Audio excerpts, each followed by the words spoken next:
This is the Lydian Spin with Lydia Lunch and Tim Dahl, episode number 205. I'm in Brooklyn, Tim Dahl's in Berlin, and we just left each other. Well, we just had travel. Well, I had a bad travel day yesterday, but you just flew in. But it's not as I bad just as got off. I got home about an hour ago, but here we are. And yeah, you had a nightmare yesterday, but tell I me had about all these flights, but I'm not going to bore the audience. Good thing neither of us were traveling in a submarine, which it. right now you got You five. know, it's not often, but maybe the next tour, a submarine or an ambulance. I'm not sure which, but go ahead. Well, I mean, you're on the plane. You've been reading about this. The 5 gazillionaires that are in the bottom of the ocean, the submarine right now. I mean, I mean, and of course, it's leading to all types of criticism because basically the U.S. military are trying to protect a billionaire and all these wealthy people, and refugees are like drowning in these boats trying to get Why were they in a it. submarine, by the way?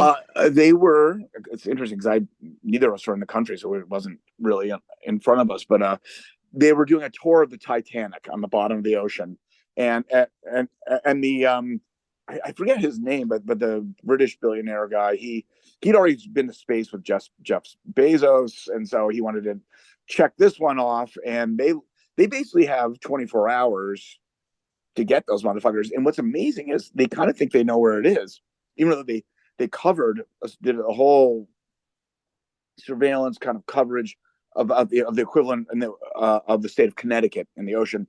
And the reason why they think they got them is because they're hearing these sounds tapping kind of metrically every half hour. And so nothing in nature is going to go every half hour exactly. And so Oh, that's why they wow. think it's them. But then there's the next task, and the weather's bad. And then how do you get something? I don't even know how deep that is, but it's way the fuck down there. How do you even do this? And I was looking at some articles, the history of submarine disasters where actually people did survive. And in 1971, there was a kind of mini sub with two or three, I think it was two actually, but maybe three workers in Canada that were basically putting power lines way the fuck down there. And then something went wrong and they somehow figured out how to save them, but they calculated they were down to the last 12 minutes of Oh, oxygen. wow.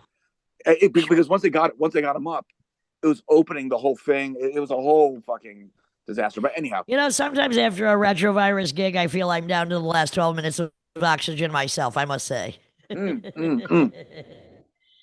So And speaking of speaking which, of that, yeah, we just had a great year back, but we just had a amazing time, and we did. I'm It had a still. lot of controversy because we didn't know if we were actually going to be able to make the tour because things were so expensive. But our patron saint Mike Hoffman came through with helping us out by getting us over there with some free mileage. And so we did 4 shows in Italy, one in Spain at a great festival. It was fantastic. It was really a rocking good time. Food was great. Cities were great. We had a good time. Only a 2-minute temper tantrum, which is rare on retrovirus. We try to avoid that, but it was solved quickly. Doesn't matter. You get a little tense when you're a perfectionist. That's not me, but I do love my perfect boys. But I do. But we had a great time. We had a marvelous time, and that festival, Esquina was. I mean, that was that In we Vitoria, we Spain. yeah, we played in front of a huge audience, and Well, it it's was just. interesting. Steve Earle before us, and then he comes back. I don't know I never know if anybody knows me. I just know he's an outlaw. I'm an outlaw. So he came back. We had a little talk. I had one T-shirt left. He said something about T-shirts. I wasn't selling T-shirts on this tour, but I had one Trust the Witch and an extra large, so I blessed him with it. But Steve Earle was definitely a cool dude. And then we played, and then Monster Magnet played, and that was just, oh my God, I'll just say this, Kevin Shea and I, it is posted him playing scaffolding and having a good time, doing a little hoochie coochie dance Oh, that's for funny. That's Monster funny. Magnet. Well, so Rancid was back there, and I mean, Operation Ivy of Rancid was never my thing, but they gave it their all. I was there for another day, and Pretenders and oh God, Incubus, no comment. We were the best night. But backstage, everyone was nice. Everyone was fucking nice. I ended up going up on the Basque Coast and hanging out with one of our former guest Albert Olin and his family, and saw his studio up there, and it Oh, was must have been just amazing.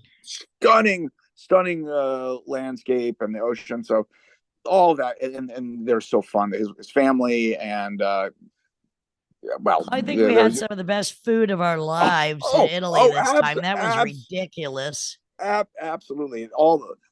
I think the Lake part. Como was amazing. I I mean, mean, I listen. I mean, no, if it really was. It I would really have to was be a an asshole superb. to complain. I'd have to be a real asshole to complain because everything and everything worked out so great, and everything was a really great I'll thank experience. myself for that. Thank you. And Sebastian Greppo. I mean, El Greppo, the grappler, without his assistance. Thank you for running my Facebook. I mean, he just makes everything so much easier in my life. Well, They're not so even. I'm definitely not going to complain because you could have a different experience in this world. And you hear about the two men trapped in the grain bin in Minnesota a couple of days ago. You have like I kind of did a not. silo. Yeah, basically, I think like the grain floodgates opened and it was like this. They haven't released their names, but the 60-year-old guy and this 27-year-old were like in there as basically like grain just started filling up this space. Drowning in grain. The 60-year old was closer to the door, so he got out, but the 27-year-old drowned in grain. They dug him out. They totally dug him out, but it was too late. I mean, he was just I mean, yeah, that's it was terrible. yeah, yeah, it is. So yeah, I mean, All right, old school I disasters have to still admit, happen. I have to admit a silly thing about the tour. I mean, Please. this is just so ridiculous. You know, flight entertainment, meh, whatever. Usually I try to sleep, whatever. But I have to admit, I really, this is my infantile nature. I did enjoy watching Puss in Boots for this reason. Oh God. First of all, they called him Pickles at one point, which is, what I occasionally call you. But then he goes, Pickles, Thanks. but I'm a legend. And I'm like, that's going to be my new quote, Pickles, but I'm a legend. I You know, mean, I sometimes saw a you have bunch. to just look, sometimes you just have to get as dumb as possible because otherwise, what the fuck? Why not? Well, I remember Puss in Boots. after that I'm even flight. admitting it. I know you are because after that flight, because I don't watch movies anymore, but I do when I'm on the planes, and I chip away at things I haven't seen, even if I was. The reason I haven't seen it was I was never really interested in them to begin with, but I'm on this fucking plane, so I saw AI for the first time. There's some interesting elements, but for the most part, it's like a lot of Spielberg movies. They don't really age that well. And then I saw half of The Whale, and so Oh. I'm still waiting to see the other half. It's a pretty good performance up until now. It's definitely bleak. Well, So I'm I'm a forensic freak, and I was quite shocked to see that Tyler Perry, and I've never seen anything by Tyler Perry, who does, a lot of oh comedy I know he stuff. is. Yeah, I Atlanta. just, I don't, I mean, I know he does a lot of stuff, and he's very well, but he has a new show called, um, it was a show about where are they now? It's about people that have just disappeared. One of my most horrifyingly favorite subjects, and he goes into it. There was one escapade about two guys that disappeared under one cop's tutelage, and he just doesn't admit anything, but they're gone. And where are they now? No, nobody knows. And I love statistics, but I read some horrifying statistics like 1,600 people a day go missing, 2,000 children a day are snatched. Nobody knows where they are. Where is this vacant, vast hole of missing people? This is Oh my America. God. It's horrifying. Oh, is that American statistic or a global one? No, America. Whoa. Okay. I mean, Ugh. I've read other statistics that are much higher and absolutely terrifying, like up to between 200,000, let's go in the middle of it. 200,000 and 600,000 people a year in America are never seen again. Wait. 200,000 between two Well, and 600. between look, I'm No, investigating this. Oh no. no, well look, I'm investigating this because I'm That's a going. huge Wait, number. well, but there's 350 million people here. That's a huge number. Right. Okay. Well, I mean, I'll look, look when into you that one consider next how time. many people are shot dead, and then there's a lot of empty. I'm going to get back to you on the actual. Please do. I have to Please do. cross reference my statistics here because, I have to do that. But depending on what website you're looking at, and Well, it's not hard to imagine because, look, this is a country of desperate, lonely, psychopathic killers, molesters, politicians, bullshit artists, and then the rest of us. And that's why this is indeed the Lydian Spin with Lydia Lunch and Tim Dahl.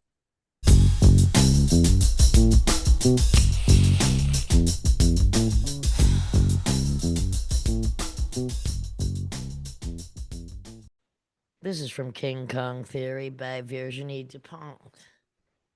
Who's taking it up the ass, you or me? For some time now in France, we've been getting shit about the 1970s.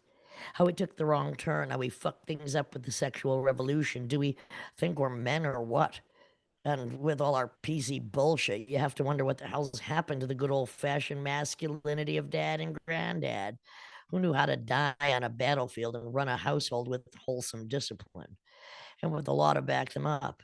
We're getting shit because men are scared, as though this is somehow our fault. It's pretty amazing and a very modern take, to say the least, for a dom to go bitching about the sub isn't pulling her weight.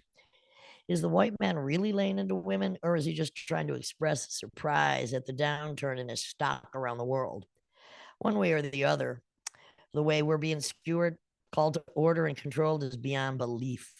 One minute we're accused of constantly playing the victim. The next we're told we're fucking the wrong way. We're too slutty, or we're too lovey-dovey, or whatever we're doing. We're getting it wrong. Too hardcore, not sensual enough. Obviously, the whole sexual revolution was just pearls before bimbos. Whatever we do, there'll always be someone who'll take the trouble to tell us it's crap. Essentially, things were better before. Oh, really? I was born in '69. I went to a co ed school. For my first year in primary school, I knew that girls and boys were no different in terms of intelligence. I wore short skirts, and no one in my family worried about what the neighbors would think. I was on the pill at 14, and it was no big deal. I was fucking as soon as I got the chance. I really enjoyed it at the time. And 20 years later, the only thing I can think to say is bully for me. I left home at 17 and I had the right to live on my own. No one could criticize me for it. I always knew I'd work and that I'd never put up with some guy just so he'd pay the rent. I opened a bank account in my own name, completely unaware that I was part of the first generation of women to be able to do so without a father or a husband as guarantor. I was a late starter when it came to masturbation, though I knew the word, having read it in books that were completely clear on the subject. I wasn't some antisocial monster because I played with myself. In fact, what I did with my pussy was nobody's business but mine. I slept with hundreds of guys without ever getting pregnant. In any case, I knew where to get an abortion without anyone's permission and without risking my life. I became a whore. I strutted the streets in high heel shoes and low cut tops without having to account to anyone. Every cent I earned, I kept and I spent. I went hitchhiking. I was raped. I went hitchhiking again. I wrote a first novel, signed it with my own name, a girl's name, without ever worrying that when it was published, I'd have people reading me the riot act about the lines I couldn't and shouldn't cross. Women my age are the first to be able to live life without sex, without having to go straight into a nunnery. Forced marriage has become shocking. Conjugal rights are no longer a given. For years, I was a million miles from feminism, not out of lack of solidarity or awareness, but because for a long time, my gender didn't really stop me from doing much of anything. Since I wanted a man's life, I lived a man's life. So the feminist revolution really did take place. People need to quit telling us that we were more fulfilled before. Horizons unfurled, vast territories were brutally opened up as though it had always been this way. Okay, so contemporary France is not exactly Arcadia for everyone. People aren't happy here, not women, not men, but it has nothing to do with the traditional ideas of gender. We could all stay home in the kitchen in our aprons, squeezing out a baby every time we needed to or wanted to fuck, but it would do nothing to change the crisis of employment, neoliberalism, Christianity, or ecological balance. The women I know all earn less than men. They have more junior roles. They think it's par for the course to be unappreciated when they achieve something. They have a drudge's pride at having to succeed against the odds as though it was expedient, enjoyable, or sexy. A servile pleasure at the thought of being used as a doormat. We women are embarrassed by our powers, constantly policed by men who keep sticking their noses into our business, telling us what's good for us and bad for us, but especially by other women. Through the family, through women's magazines and public discourse, we are expected to play down our power, a trait that is never prized in women. Competent still means masculine. This is the Lydian Spin with Lydia Lunch, Tim Dahl, and my, I would say evil, but we're both evil twins, Virginie Despentes, who I had dinner with the other night. She's a award-winning novelist of more novels that need to be translated into English, a filmmaker. She's written songs. She's a general badass. And we consider each other somehow twins. Well, we're both been banned at the same time in Russia. But anyway, Virginie, Hello, Lydia. Good to hello. see And you. there's Good Tim to see you. Dahl. Hello. Hi, good to see you. Let's start at the beginning here. We were discussing the other night. It was so great to see you. By the way, right now, Virginie is in Paris. I'm in Brooklyn. Tim is in Berlin. Simon is in Brooklyn. This is an international, as often, communicate. We were saying the other night, had such a vivid memory of walking down to Paris Street the first time we met. And, my memory banks are muddy. And I think it was you were interviewing me for the first edition of Paradoxia coming out in France, but immediately that was it. We knew we're friends. Absolutely. But I knew you before. I didn't know. I mean, I knew you since I was a very, very young girl. So yeah, I was looking forward meeting you, and it was a good meeting. It was 1999, I think. I thought about it. Yeah. And You knew Lydia's work since you were a little girl. Do you remember the first she's only 10 material? years younger than me. Yeah. No, but do you remember the first time you discovered Lydia's work? It was with Holland. I'm sorry about the names. It was yeah, I remember because Lydia was one of the only. Well, it was not only because she was a female singer, but in my teenage, you had Lydia Lunch and Poison Ivy, really, in my Nice. in my world. So Yeah, yeah. it was very unique. So yeah, I remember looking for the records. The 80s in France, you really had to look. And I'm not from Paris. I'm from east of France, so you really had to look for the records you wanted to listen to. So every time you got the chance to meet a Lydia Allen's record was a really an event. And then later on there were the movies, The Richard Kern movies. yeah, and every single time Lydia Lynch appeared, it was really important. So I was very honored when I met her. And the truth is, yeah, we went on. Oh, look, we're still going. But look, were you doing music at that time also when we met? When we met, no, I quitted because I'm a very bad musician. I'm a very bad singer. Hasn't stopped me.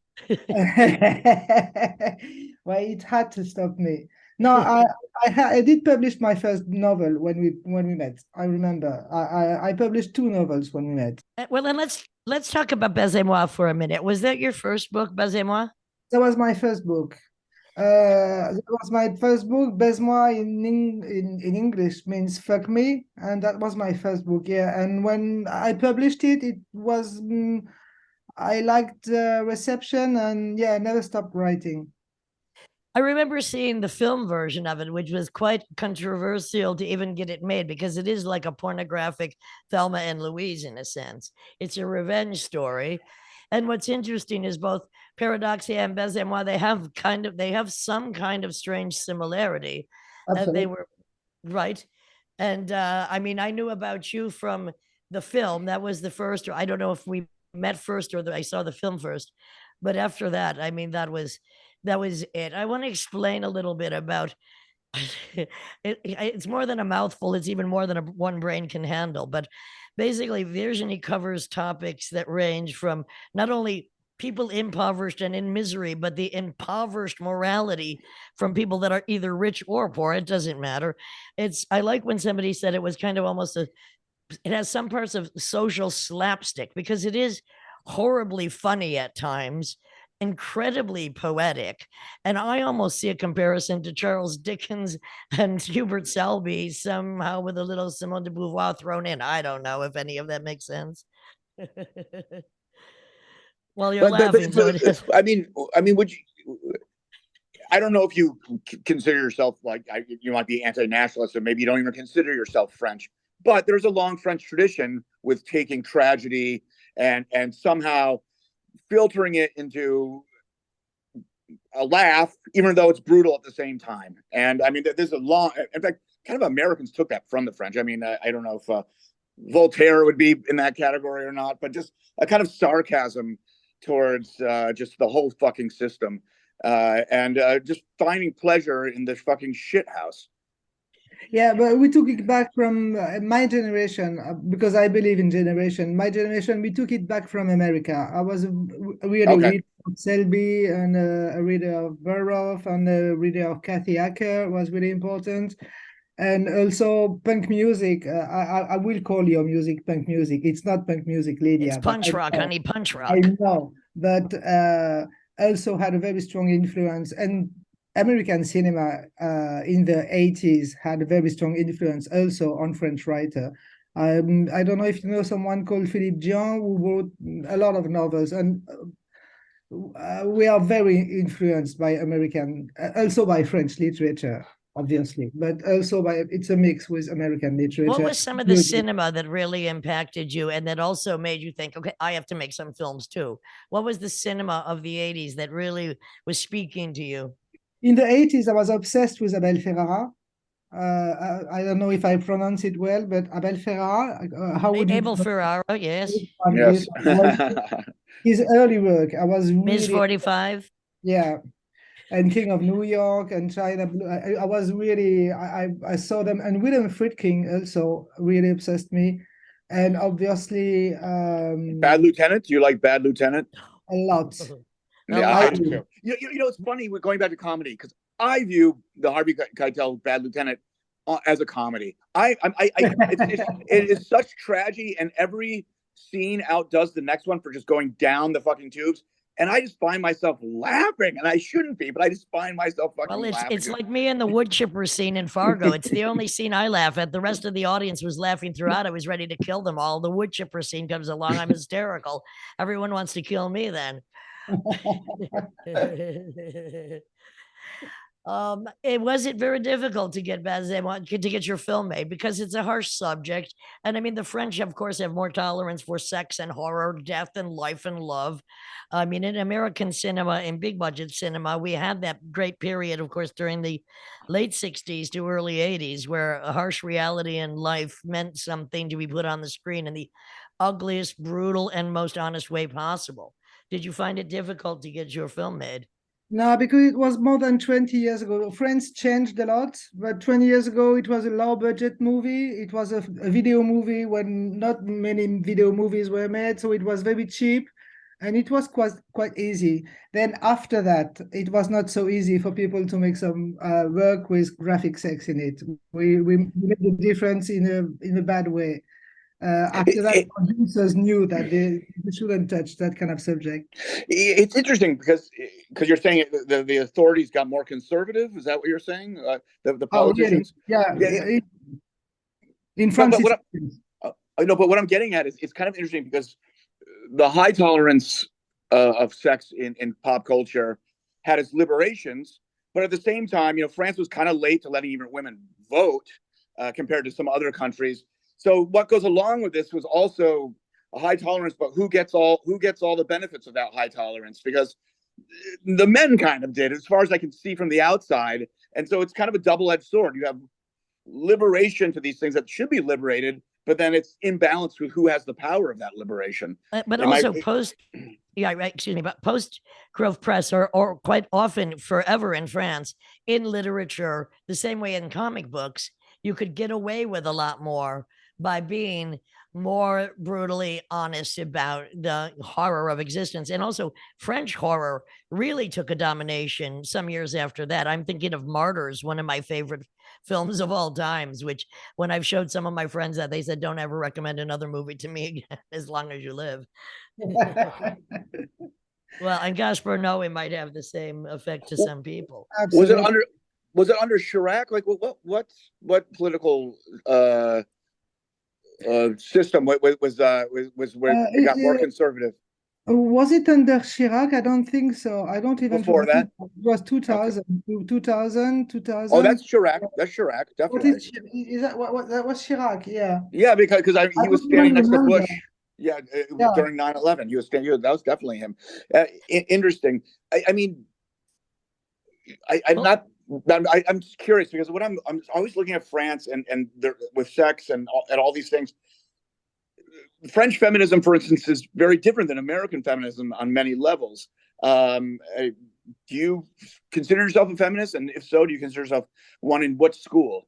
I'm consider myself a feminist because after Baise-moi, I also published a book like 20 years ago that is called King Kong Theory, and that was my only essay, and it's a feminist essay. And I do consider myself a feminist, but very influenced again by American pro-sex writers.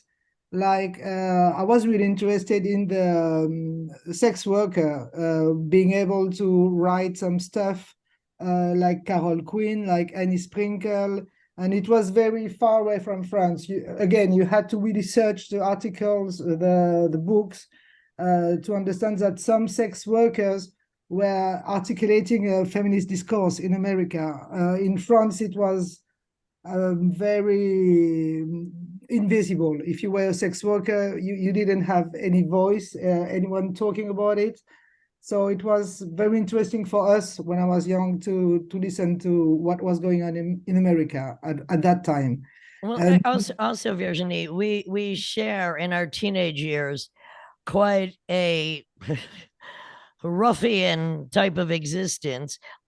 You, by your parents, I was never committed to reform school or an asylum, motherfuckers. But once you broke free of that and also broke on your own, I mean, and it's why I think women, especially in my generation, have an understanding of sex workers, because my generation, almost everybody had to be involved at that time. And part of it was from the sexual revolution that, look, you know what? I have it, you want it, you're gonna pay for it. Pretty even exchange rate if you're in charge of it. Yeah, but it was also the easiest way to get a lot of money. I mean, bank robbing would have been easier, but we didn't have the right equipment. Yeah, and it was not dangerous the same way. I mean, you didn't with Castle. So it was, and you really, what I remember, it was really good money, very quick money, very good money. And I think this was the same in France and in America. Difference is in France, many women, we went through it, but we don't talk about it. Right. Yeah. I think in America, there were more a discourse about occasional sex work.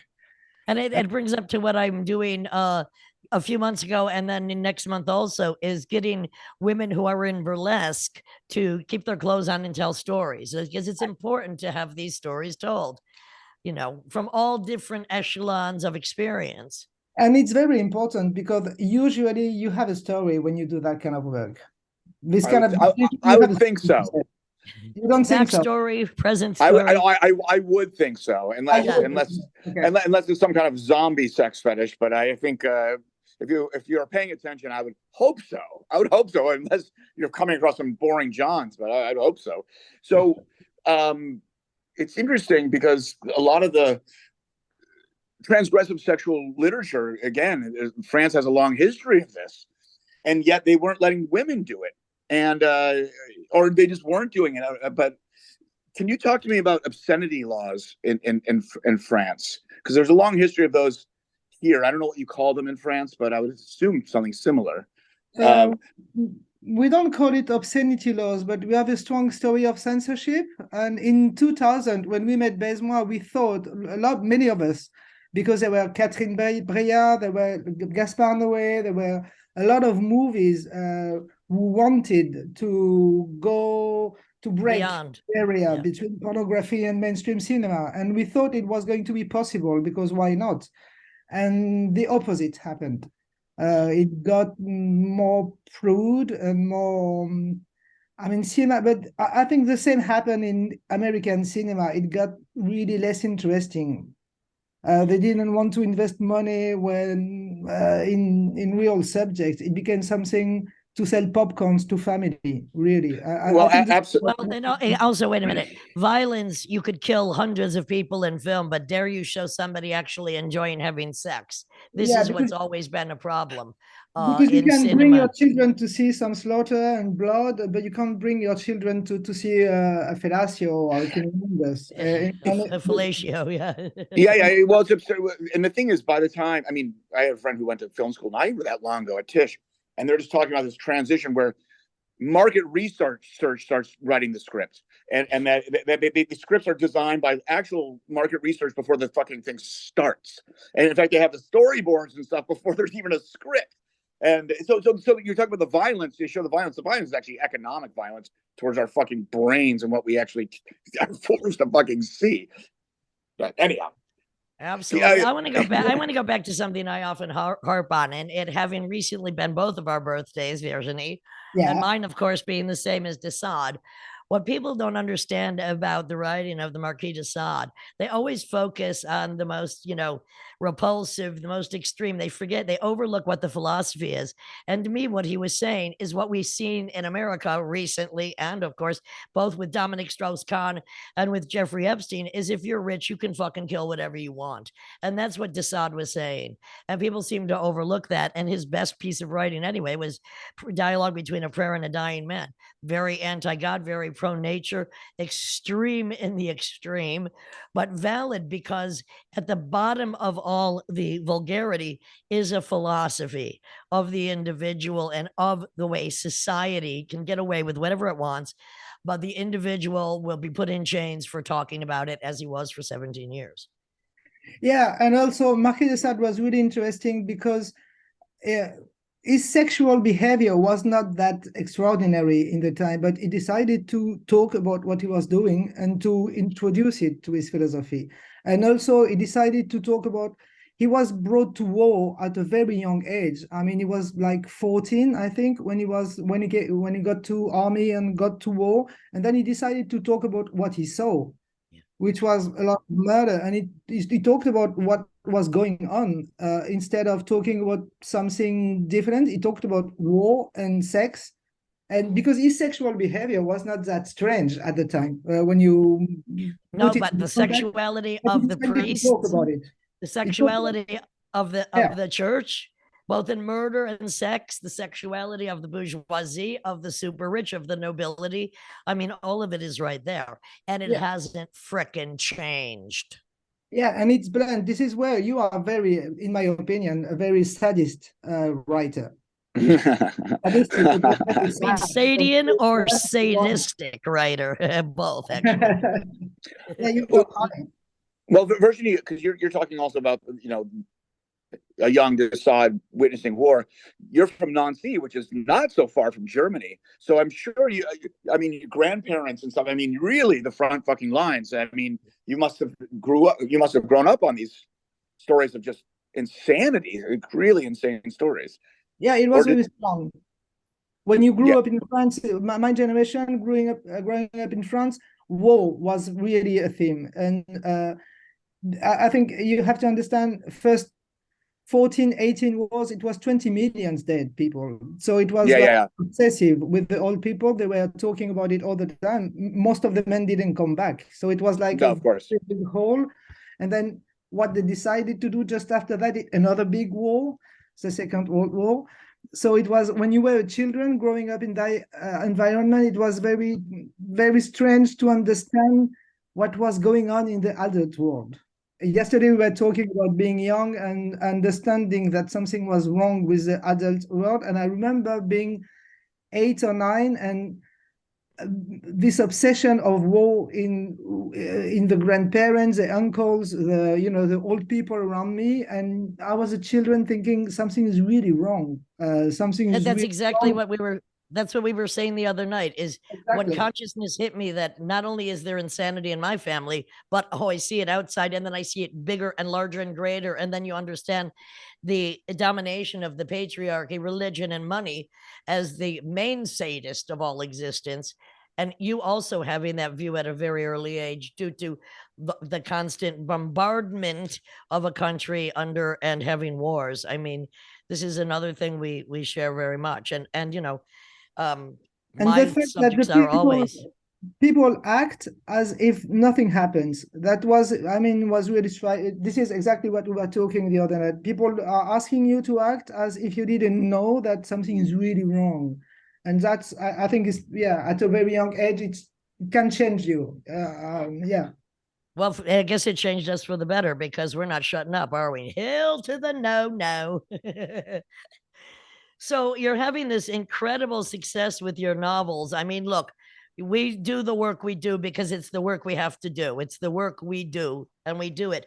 Was it, I don't think it should be surprising to you because there's no competition in the literary field for what you're writing and the way that you're writing about it, especially when you're speaking about a generational morass, like a kind of soul hole that happens. Like there could be all of this gluttony and all of this so-called pleasure, but in the end, people are still fucking miserable. Absolutely. And what struck me when I come to Paris and met some rich people is that the wealthiest people, the more privileged people, they are fucking, they have bad lives and they don't feel good at all. And that really was a surprise to me because at a young age, I didn't know which people, but then I met them and I thought they don't have the same problems, but they have shitty lives also. So that's a big problem. If the privileged ones are not happy, it really doesn't, it's a mess. I also think that, you know, the insatiability, and I suggested that book to you by Vitkovich, and I'll send you the link, that the insatiability of modern times is because it purports that you can have everything, you can do everything, you can go everywhere, which is true to some degree. But if you can't go inside and fill that hole in yourself, you are going to be forever an unsatisfied glutton. That's the lesson I had to learn. That's the lesson of paradoxia. To fill the void within, only the self will suffice. Yeah. And that's why I'm not miserable like my wonderful friends and my miserable guns. And would you consider yourself happy, Virginie, in 2023? But truth is, yes. Now that I'm old, I'm older, and I'm getting kind of more comfortable. Happy now, but Not the goal. The famous hole inside, I kind of feel really more comfortable with time. Now I feel comfortable, yeah. And you know when you're miserable, you wake up miserable. I don't wake up miserable this time. I have to admit, yeah. So how hard was it? So let's just talk about some of the writing, which I've done a little reading in the beginning and the end of your work. I'm so happy to have your words in my mouth. Vernon Subtext, which is in all three volumes, are now in America and available. And that's pretty much a masterpiece of writing. And what made you think, okay, this has to be 3 volumes? Because I think it encompasses so much. First of all, how do you describe any life in one book? It could take forever to finish the story. So, and it's so complete in the dystopian reality of these younger generations. When I mean younger, I mean, you know, anything below us, 20s to 40s, especially. Did you scope it out? How do you write your novels? Do you do outlines? I mean, everybody has a different technique. Yeah, I do. I don't really know how I do because you know, Lydia and I, we were living in Barcelona at the same time for like 3 years. And you remember, Wonderful times. I'm always complaining that I can't achieve my work and I can't achieve my work. I can't write. I'm blocked. I'm very, and then the book is done. So I never really know. I know that Vernon Subutex, I thought it was going to be a very short story about a guy who was working in the record industry and lose everything. And I thought it was going to be a very short story, but I had money for the first time in my life with my other book. And then I wrote, and suddenly it was like I had more than 1,000 pages. So it became this book. And I do some lineup at the beginning, but I change it all the time. I write and I cut. It's more. I don't know. I don't really know how I write my books. It's honest, but it happens. Suddenly there's 1,000 pages. I don't know how they appear. Do you have a daily discipline? For instance, if I have a large project to create, if I have a concept, I always have a time discipline. And I think that's very helpful for writers. The same way musicians have to rehearse at a certain amount of time. I'm like, I'm going to write, whether it's 1 sentence or 100, between these hours, and then the book will be finished. Do you have that kind of a discipline? Like, when is the best time for you to write? I want to have that kind of discipline, but I don't. I better come over and stay with you a little bit longer. Better, yeah. I'm coming, honey. I'm coming. I'll give you the discipline you've been needing your whole life. Look out. Forget Jesus. it. It's I'm getting gonna have to dangerous around teach. here. I'm gonna have to tie you down to not right. I'm like, all right, how much more? No, I think you should open a school. We will all attend to your school, the Lincoln School. But Yeah, now, the Punch Rock, the School of Hard Knocks. So so you don't have a specific time. It's just, and also if you no, but don't I have write, a discipline in the sense I don't do other stuff. I right, cancel a lot of things. I refuse a lot of things. I don't do other stuff. I you're read at locked in. home. I'm locked. I see people then, but not so much. I try to stay home, and that's the secret of at the end of the month of the year.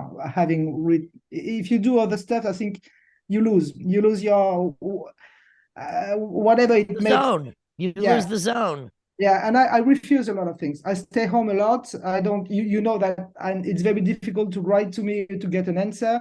I don't. Even me, my twin bitch. I Yeah, can't believe it. I'm. I wait. I'm patient. I know we're communicating. Yeah, but we do eventually. We meet a lot, but I don't answer messages. I don't care. I don't feel guilty. I don't go and see people. I don't go anywhere I don't want to Do you go. watch films? Do you read books? A Or do lot. you just kind of exist? Like, I mean, I have to watch a lot of, I watch films. I have to read certain books. Usually I don't read fiction, but I do need some inspiration. And then sometimes I just need vacancy. Yeah, I read a lot. I always read a lot. You should read. I think you would be interested in a book called "Crack Up Capitalism." I would send you the link. It's not. It's an essay. It's the ultimate book I read, and it was really interesting. And I watch a lot of series. I Yeah, don't watch movies anymore a lot. right. Because I they're watch not as good. What's the. as good as True Detective season one? Nothing. By the Well, way, you mentioned William Friedkin before. Did you see Killer Joe? No, One I of did. his last films with Matthew McConaughey. Oh, it's amazing. Oh yeah, Okay. yeah. William Friedkin, we love him too. Yeah, I mean, you have to get stimulation from someplace. It's not always other people. That's for sure. Especially when you're in the zone of a certain atmosphere that you need to maintain. Absolutely. And I don't know, so the books are feeding themselves of your energy, so you have to keep your energy clean. I think that's the most important, to me, it's the most important thing to keep your energy for your book. And I So don't know. you now have another book finished that's going to be out in America quite soon, Mhm. which is great because I know it can take a long time for translations to come out. What books have been released in America? So we have King Kong Theory, we have Pretty Things, we have the Vernon subtext books. What else is in America? Do you know? We'll put a Uh, list. I the know. first one, Baise-moi, I think Apocalypse Baby, is it, I don't remember really. I But your next book, don't. the book that you just finished, Dear Asshole, that's coming out in September in America. Yeah, and it's translated by the same guys that translated Vernon Subutex, Frank Wine, and I think it's a good. I think it's The good. translation, I mean, of course I didn't read it in French, but I mean, the language is so wonderful, free flow, poetic, perfect for what you're trying to convey, at least according to my interpretation. I couldn't think of anybody better to do a translation for that. So also you've been performing with musicians. How's that feeling? And now you're living now you're living your rock dreams. And I saw your performance last year and it was fantastic. But you were reading somebody else's text when I saw you. Yeah, I always up to now I always read other people's stuff. I want to put a text of you in our next reading. It's a gathering of text, and I'd like to have a text of you. I'll send you all 4,000 pages of what I have. Please, please do. I think I should come over and we can cut it up. Going back to translation, I mean, you're a fan of a lot of American writers. I assume you read them in English. You don't read the translation, or maybe both, right? Both. So if you read both, have you ever run into that where like, I think this translation's bad. Like, do you ever, and does that make you worried about your own works? And well, we couldn't read our Russian. We both have been translated into Russian, and we couldn't tell how that came out. Well, you both got banned, so obviously it on the had same some effect. day. Obviously Success had at some effect. last. Exactly. Well, fortunately, I'm not banned, but I don't think I'll be going back to Russia anytime soon. It could have been the best thing that ever happened to be banned in Russia. Fuck off. Oh boy. as a musician, I don't have to deal with that. There's not a music translator, and writers have to deal with that. And I just wonder if that's a point of stress. I mean, you don't want to be misrepresented. I mean, I would think that could be It is super a business. stressful. It is really stressful because, and my first novels, they were really street language, and it's very difficult to translate.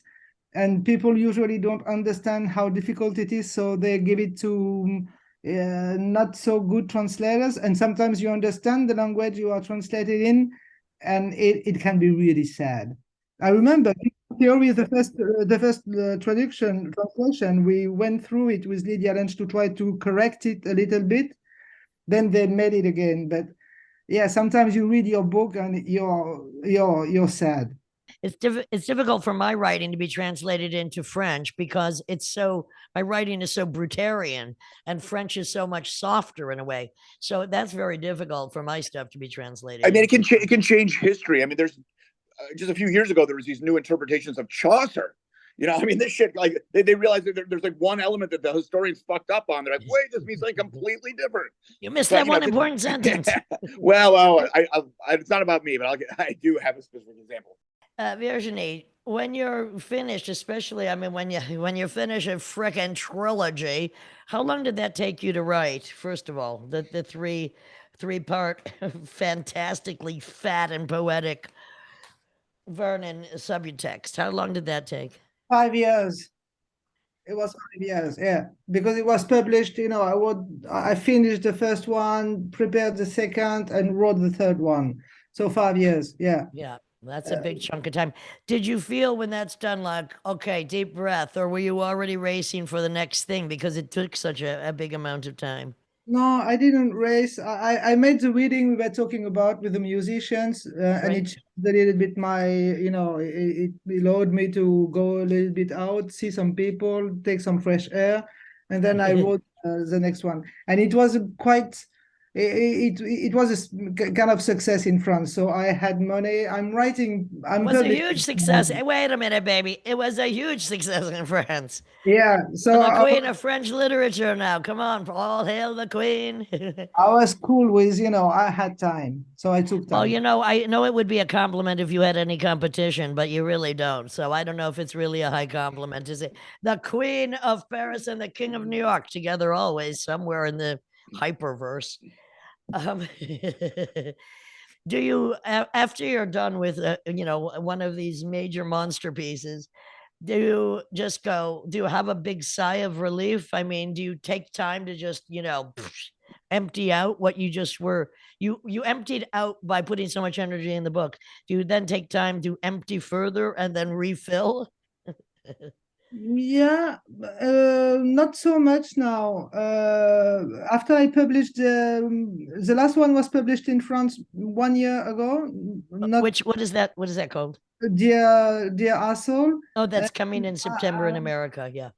No, I immediately wanted to do other stuff. I'm writing a script. I don't know if scripts, you write them and sometimes they just go in the universe somewhere. Well, I think more scripts should be published, I mean, in my opinion, especially the ones that haven't been produced by me or you.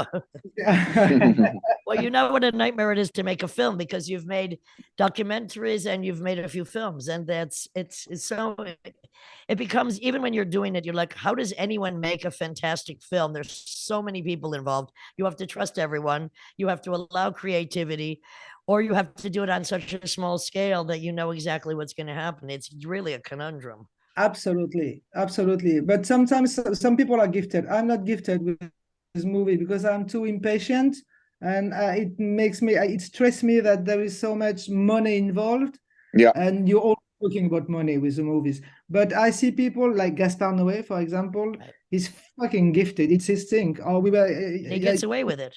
We were having dinner with Paul Preciado. I was amazed to see him work. I mean, he is built for this kind of pressure, and he can really create and think through it. I can't. So I don't want to make movie anymore. But I like to write scripts sometimes, and they never become movies. But it's nice because it doesn't take you so much time, and it's really interesting. It's a whole story. I like it. I like dialogues.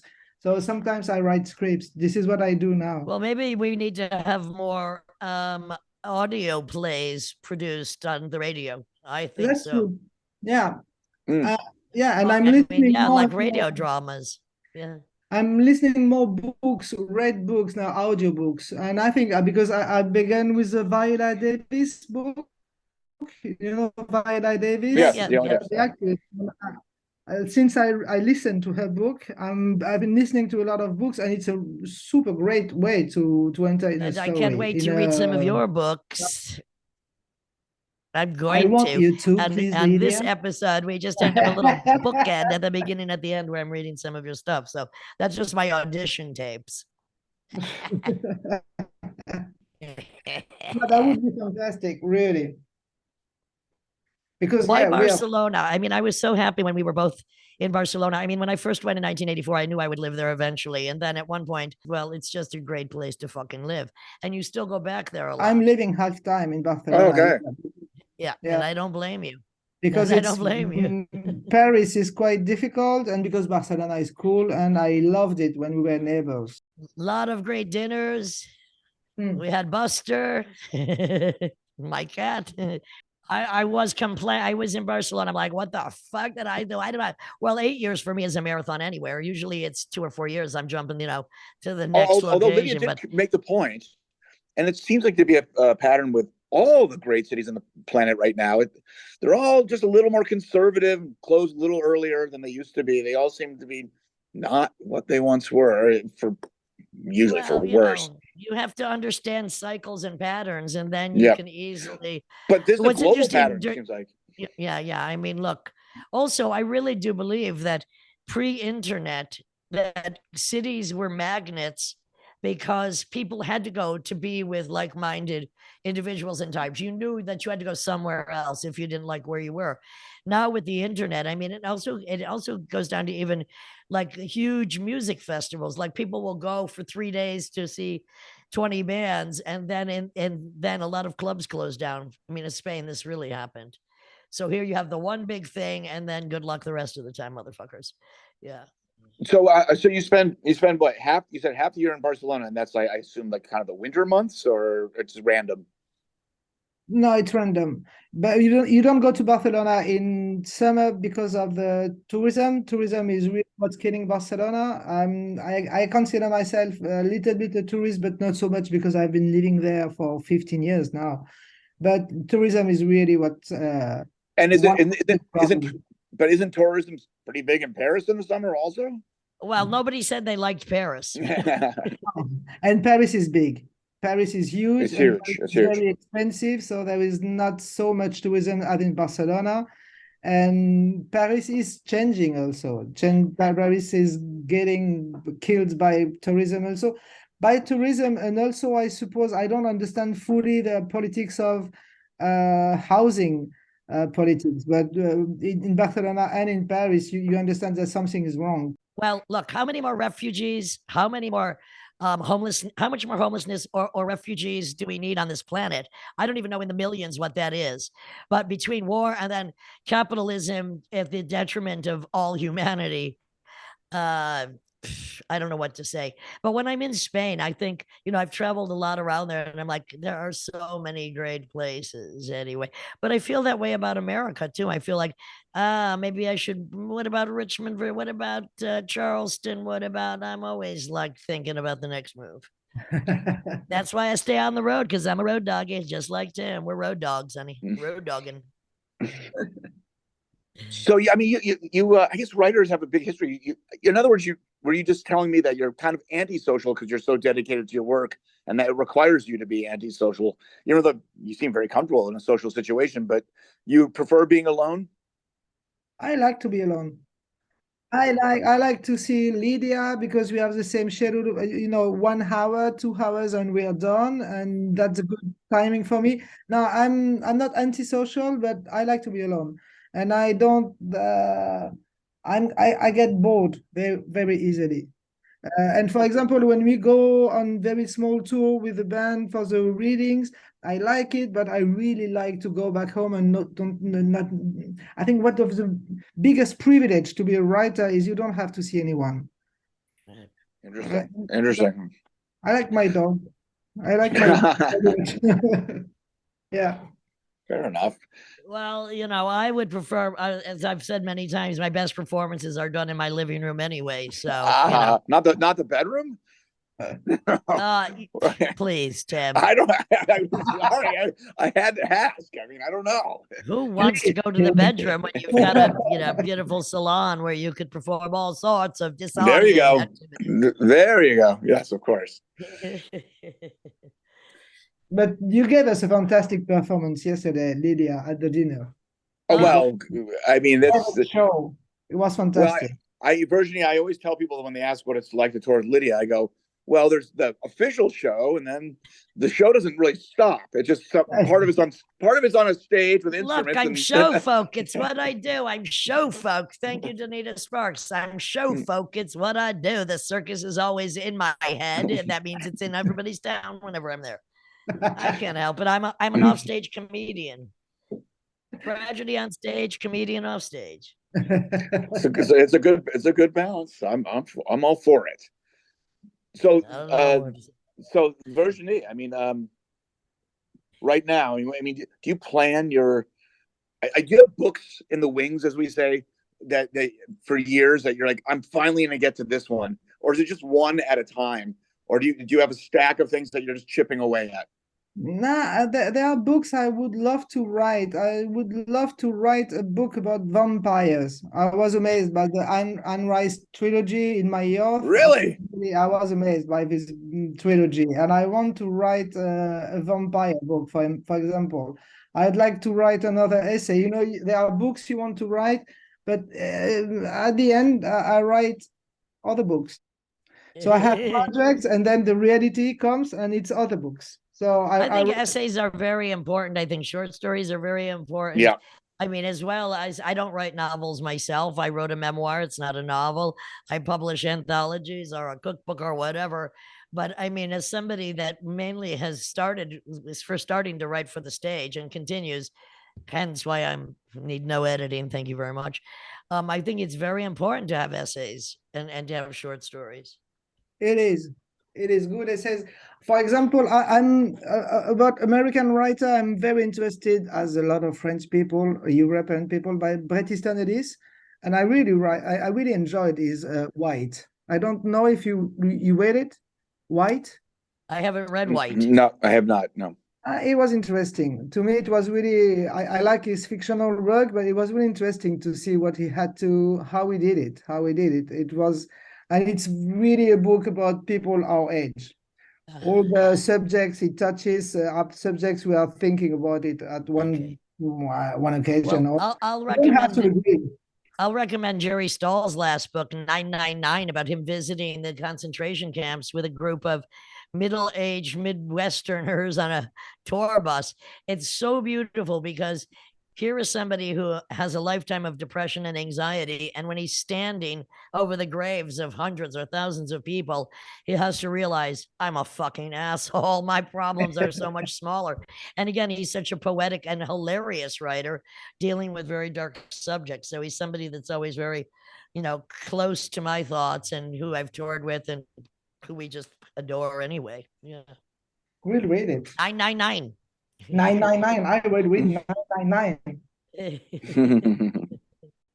We get the success we could get, or the ignorance we get, but we are completely successful because, in spite of the trauma of our existence, we have all three of us, strived beyond it.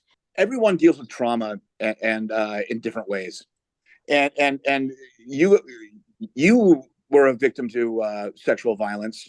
And you managed to redirect it in a very productive way that went beyond just you getting it out of you. It actually touched many people, civilization, for better or for worse.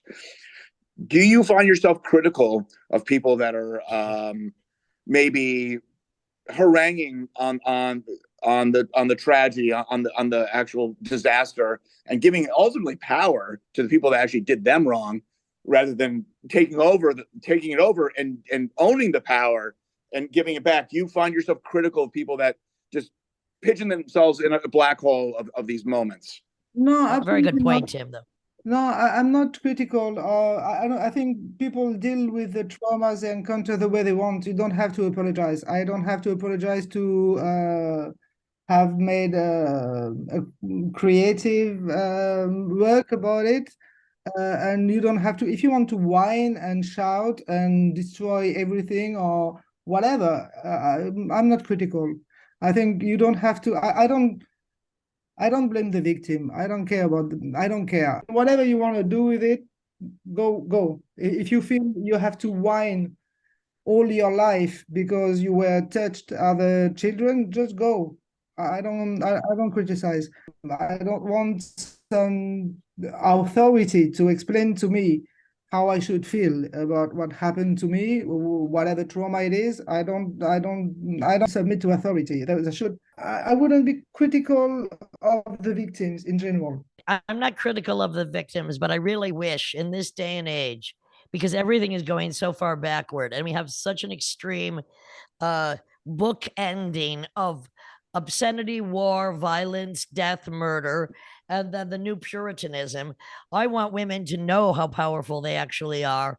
And I blame their mothers, who were also victims, for not trying to teach them how to be stronger.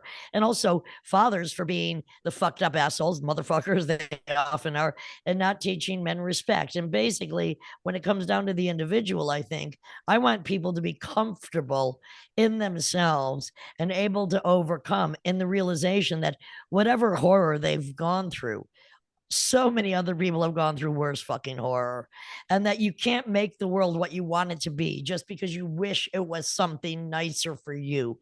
It's not nice. And most of us have no idea how horrible it can actually fucking be. It can be extremely hideous. We don't have to be pain addicts. We don't have to continually, and look, existential angst is real, and so is any kind of trauma. I just want people to feel that they can go beyond it and fill themselves not with what was put into them by the father, the mother, society, poverty, religion, capitalism, war, bullshit, but that they can clean that out. That they, I want to be an example of cleaning that shit out in order to fill yourself with yourself. You are not what they made you unless you continue to be that. That's what my message is. I feel more threatened by extreme right and conservative systems, that I feel threatened by the fact that some victims want to talk and some of them don't want to get over it or don't feel they can get over it. I'm not threatened by that. And I think when I see the young people, the way they are expressing themselves, I mean, I like it. For example, and they think about their healthcare and they don't want to go to work because they don't want to be bad treated. I think, great, you're right. Just don't go there. I feel I respect that in them, but I never feel threatened by the victims who are complaining. I can feel annoyed.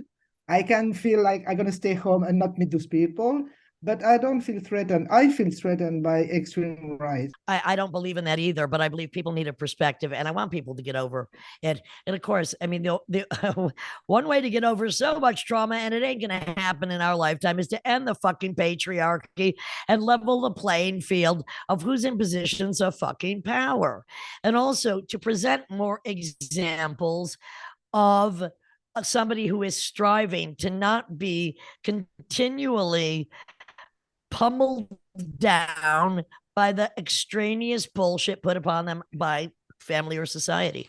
That's my message. And, it's also why I, with Jasmine Hurst, did Artist Depression, Anxiety, and Rage. Everybody almost has this now because we are in a climate and existential crisis. But the world has always been this way. Is it any different than the Middle Ages? We could say it was worse then. Is it any worse than the 70s? It was bad in the 17th, the 18th, the 19th. It's been bad. It might continue to be bad. And out of that horror, we have to, at least I owe it to myself, and I think other people owe it to themselves, to carve out, if not a small utopia, a safe space where pain is not the priority. God damn, that's good. But, it's funny. When you brought that was good. I'm going to quote Little Richard. I'm not conceited. I'm convinced. Or as I now have paraphrased it, I'm not negative. I'm knowledgeable. But I believe maybe you believe too much in analytic intelligence. We don't behave with our mind. I mean, Right. this is why Right. sometimes you in pain, you don't have to be in pain, but you in fucking pain, and it's a true. You Trauma lives in the body, whether it's emotional, existential, or physical. There's trauma is greedy. It wants more. Look, pain is universal, but everybody's pain. Is it unique? No, it's not unique, but pain is pain. I don't care what it is. I saw an interesting thing on the plane today on a TED talk, and it was about this woman who was locating a very small cellular mass in the brain that deals with the chemical insanity of what falling in love is. And I thought that was very interesting. And so it was a 15-minute TED talk because it's also like they're just trying to understand. For instance, they don't know where memory lives in the brain, outside of the brain.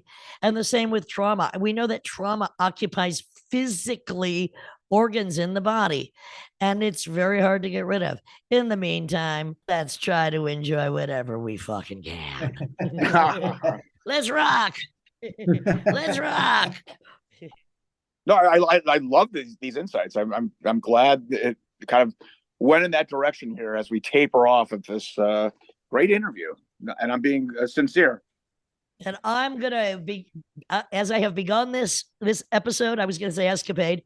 I will finish this Please escapade do. or this episode Yes. with reading some of Virginie Despentes' incredible writing from any number of her books. It'll be a surprise because I'm going to do it right after we say goodbye. I was really glad, Lydia. So we eventually made it. Yes, we did. And I love the T-shirt you're wearing. Where'd you get that, honey? Oh Aboard boy. the Supreme Court. Hello. Yeah. The twins are in red again. That's right. I'm in my pajamas. I just got off the plane. Anyway, my friend, I love you madly and dearly. Congratulations for all your success. I will see you in November. We have more work to do together. Yeah, we have projects. Absolute. This is from Vernon's subject text novel, a trilogy actually by Virginie Despentes, and I'd like to do a little reading from it. We entered into rock music the way you enter a cathedral.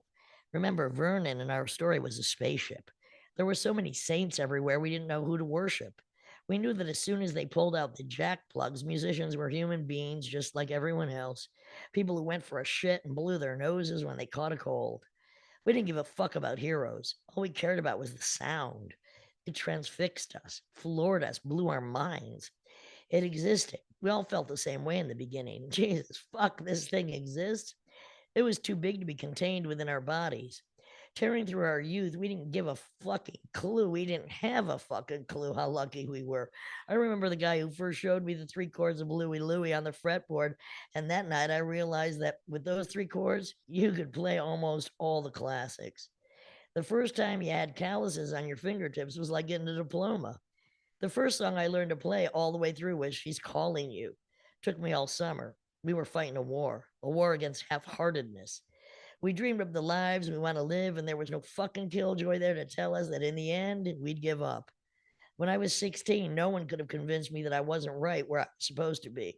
Sitting on the spare wheel in the back of a pickup truck, freezing my balls off with 6 buddies, not knowing if we'd remember to put enough gas in the tank to get home. Not one of us had the slightest doubt. This was the last adventure of the civilized world. As for the rest, you remember how it was. Nothing was taboo. We weren't pissed off with anyone or anything.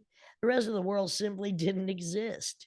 We lived our youth in armor plated steel bubbles. There were alchemies of enthusiasm, things we didn't know yet had a downside. We gave ourselves nicknames. Everything was fascinating, even the dumbest fucking shit. We gigging tomorrow?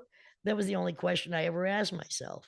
We were living in the feedback of open mics, the hiss of a jack plugged into an amp, the heat of the spotlights, playing support to Les Thugs and believing that comp drink vouchers were the most important part of our adventure, and it was fulfilling. Between the ages of 16 and 23, I haven't got a single memory of a TV show. We didn't have time. We were out on the town. We were listening to music. I have no memory of going to a mainstream movie or watching a video by Madonna or Michael Jackson, lamestream culture that wasn't part of our scene. No one even talked about it. I didn't know that it wouldn't last. We called it the network. Anyone with an answering machine was a total pro. Those who had a fax machine were at the bleeding edge of communications. None of us ever thought about buying meat or going on vacation. Only surf rats gave a shit about going to the beach. We hung out in the city where there were gigs. There was no sacrifice involved. We didn't give a fuck about anything else. The scene was the only thing that mattered. And we were right. Weekdays were spent putting up posters. Weekends, we were gigging somewhere. There was always just enough people, so it didn't feel like a rehearsal. We pressed records. We made no major declarations. There were no interruptions. None at all. There was no world outside our own. We set up nonprofit associations. We were treasurers, presidents. We were community workers. We toured from Italy to Germany to Switzerland and Hungary and Spain to England and Sweden and beat up vans. We were kings of the world. Later, we had a rock star appointed minister of culture. Suddenly, there was talk of music grants. We watched venues like lavish youth clubs opening up. The scene was flooded with suits who could put together a grant application. They had mastered establishment speak. They were more articulate, more astute. We started filling out application forms. CDs replaced vinyl. The single disappeared. We hardly noticed. We knew it was happening and we didn't know. Taken individually, each change was trivial. We didn't see the bigger picture, and before we knew it, the dream we held, very sacred, had been turned into a piss factory. It was a Cinderella story. Our fairy fuzz pedal turned our pumpkins into carriages, and now the chimes had struck midnight. We were back in rags and tatters. Nothing belonged to us anymore. We all had clients now. Rock music was a useful adjunct to the official language of capitalism, the language of marketing, slogans, pleasure, individualism, sounds that can manipulate you without your consent. We hadn't realized that the magic beans in our hands were pure diamonds, a treasure in the hands of a bunch of misfits. Not one of us had a career path. We didn't even know such a thing existed. That was what saved us. We may have lost everything, but we'll never talk to those who never succeeded in living their dream as equals. These days, I come across kids who, by the age of 20, have learned everything about competitiveness at school or about marketing and business, who try to convince me that they had the same youth that I did. I don't say anything. Forget it, dude. Just forget it. My aristocracy is my biography. I've been stripped of everything I had, but I experienced a world that we tailor made to our own specification. A world where I didn't get up in the morning thinking, let's go conform.